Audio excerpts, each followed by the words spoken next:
Hello everyone, my name is Elijah Zane and I'm on tour here in New Zealand, and I am right now at the moment in Takapuna. I have a show tonight, and I just happen to be here with the inventor and maker of the hotcake pedal, Mr. Paul Crowther. How you doing today?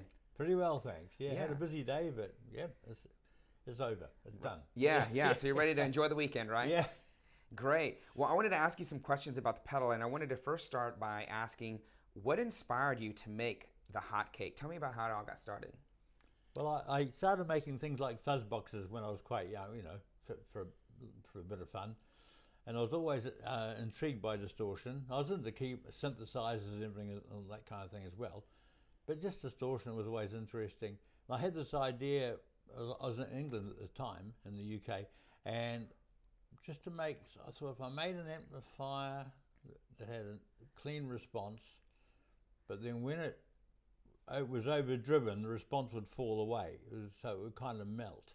And that was kind of the idea behind it. And I thought, oh, okay, I think I could do that. And I just put something in it. I actually built it into a guitar initially. And then I thought, oh yeah, that seems pretty good. And I made a few while I was still in the UK, and I came back to New Zealand in later in '76, and I just started making this pedal. And then I was forming another band with some guys, and we're trying to think of a band name. And during a discussion, we were saying, usual thing, or something that's catchy, something that sells. Yeah. And somebody said, call the band the Hotcakes, and I said, that's what I'm going to call my pedal. I call my pedal a hotcake. I love it. Yeah. That's and great. I just started making them in New Zealand from then, and just the occasion one found its way overseas. How did you get overseas? Just people would be visiting, Right, and maybe someone would give them one. Yeah. But then I had a letter from the guitarist Henry Kaiser, Okay. and he got one, and then he showed it to Ken Fisher, Okay. who was making the train wreck amplifiers. Right. Then Ken Fisher's, this is, when would it have been, about 94, 93. Ken Fisher's mum was on holiday in New Zealand, and and Ken had said, can you try and get me a hot cake while you're in New Zealand? And she had phoned around, and one of the shops said, oh yeah, you might be able to get one from the guy who makes them. And she called me. So I took one down to the hotel where she was staying, and she said, well, Ken writes in a magazine, Vintage Guitar, and he's helped people and everything. So I thought not much more of it, but then a couple of weeks later I had a phone call from Ken Fisher. Okay. Then he wrote a very small article in his kind of techie column he had in Vintage Guitar magazine, and he mentioned it. And there was quite a bit of interest, and so he contacted me and said, well, you should just keep making them yourself and do a mail order, and I sold a few through him. Yeah. And then it just went on from there, really. Really? Awesome. Yeah. How many pedals do you think you've made since you got started on this? Probably must be approaching 20,000. Wow. Wow, that's incredible. Yeah, I had a call from a Hiroshi Yagi in Japan. Yeah. He had a company, Human Gear, and he wrote to me. We didn't have email then. Sure. Not been going, and I want to buy. Can I get some of these? He read about it in Vintage Guitar, and I said, well, if you buy 10, I can give you a slightly better deal. Sure. So he sent me this envelope full of 10,000 yen notes, and so I sent him 10 pedals, and then he came back and said, all gone, please send 40. Okay. And then it was like 60 every couple of months for a few years. Yeah. Wow. To Japan, yeah. And so that made the whole thing quite more viable, really. So okay, it really can work, Yeah. And so in between doing sound and doing tours and everything, I was making the pedals. And then when a band was in town, I'd take a pedal down and say, hey, try this, and all that. Goo Goo Dolls were in town, and I mentioned it to you have to go through the stage tech, And he said, "Oh yeah, talk to the guitarist," and straight he plugged it in. He tried a couple of things. There must have been something he has trouble with sometimes. And then he's talking to his guitar tech, and his guitar tech's making space on the pedal board. Yeah. And I said, and he said, "Oh, can I have this one?" I said, "Yeah, you can have it for, $100 or something." Sure. And next thing, it's on his pedal. He used it that very night. So wow. you get the odd little story like that, What other famous singer or guitar players have you made pedals for?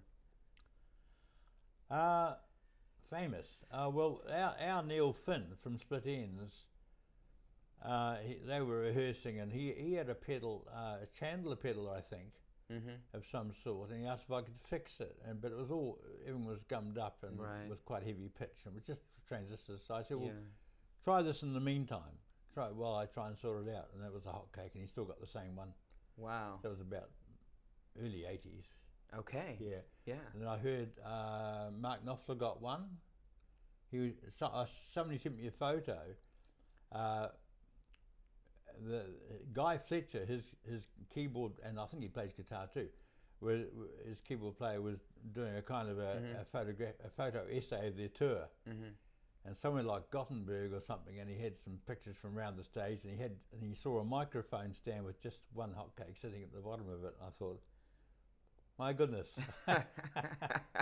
Just that one pedal, right? Yeah, but but my daughter was working in England for Universal Music, and she did a special trip filling in for somebody else as the record label person. I think it was Norway. And it was Mark Knopfler doing a TV special, and he said he's using the hotcake, and she said, "Oh," she didn't say anything until later on. She said, "Oh, my dad made that." Wow. Yeah. So you just hear, they just show up here and there. Were there other pedals made at the time that motivated you to make this pedal special or unique? Not really. What was around? Well, the fuzz faces have been around for a while. Yeah. Probably the Roland B-bar pedal, like more a fuzz with an octave thing going on. The Fender Blender. I remember seeing that. Yeah. And the probably the only thing similar to mine in that kind of box then might have been the MXR Distortion Plus. Okay. Yeah. Interesting. It's pretty much what the who more or less copied that. The Rat pedal's pretty much based on that, just with a treble cut after it. Yeah, they're nice. Yeah.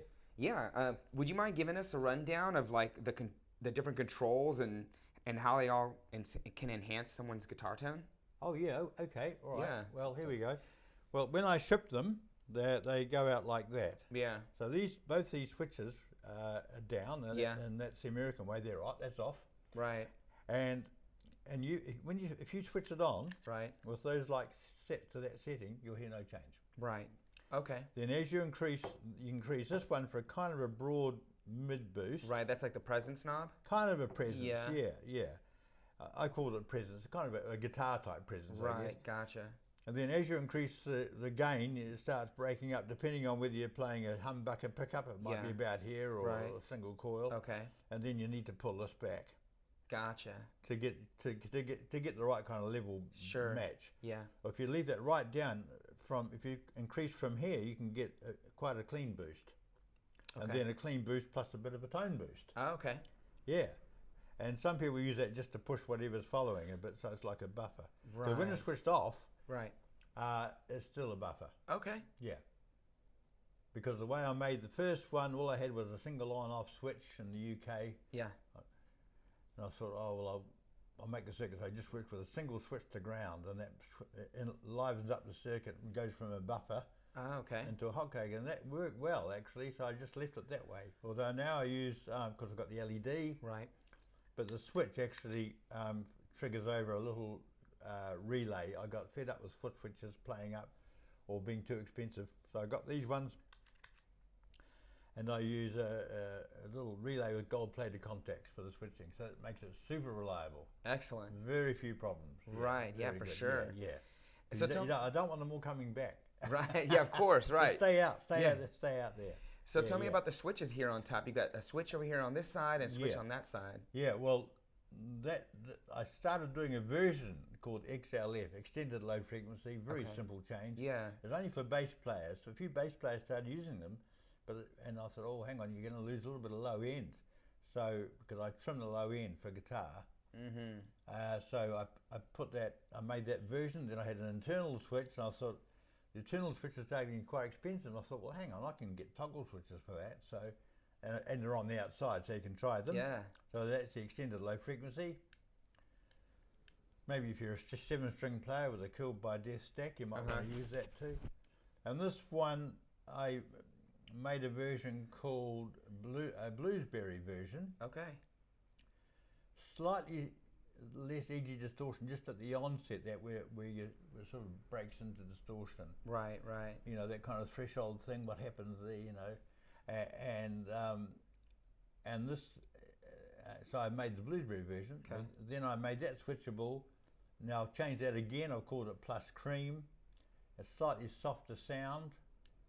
And yeah, and also it gives you slightly less headroom, so you actually get slightly more sustain Okay. in the cream setting, just the way it worked out. Okay, great. Yeah. Very nice. Yeah. Are there any combination of amps or guitars that you think work best with the Hotcake? Well, some people say the Vox AC30, probably because maybe the Vox AC30 is actually distorting slightly before this starts distorting. Okay. Because they have they go into distortion through distortion in a very subtle way. But no, I just made it to work with guitar, and most guitar amps where the tone controls are following the distortion. So with a normal fuzz, they're very fuzzy because there's so much treble boost in an amplifier, just inherently. Just the normal tone stack gives you quite a lot of treble lift, and so this kind of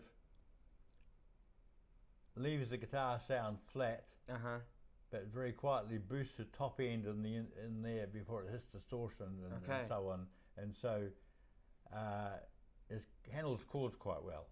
You know, the low end doesn't take over. Excellent. Because all the power's in the low end, but our ears are hearing the top end right in a different way.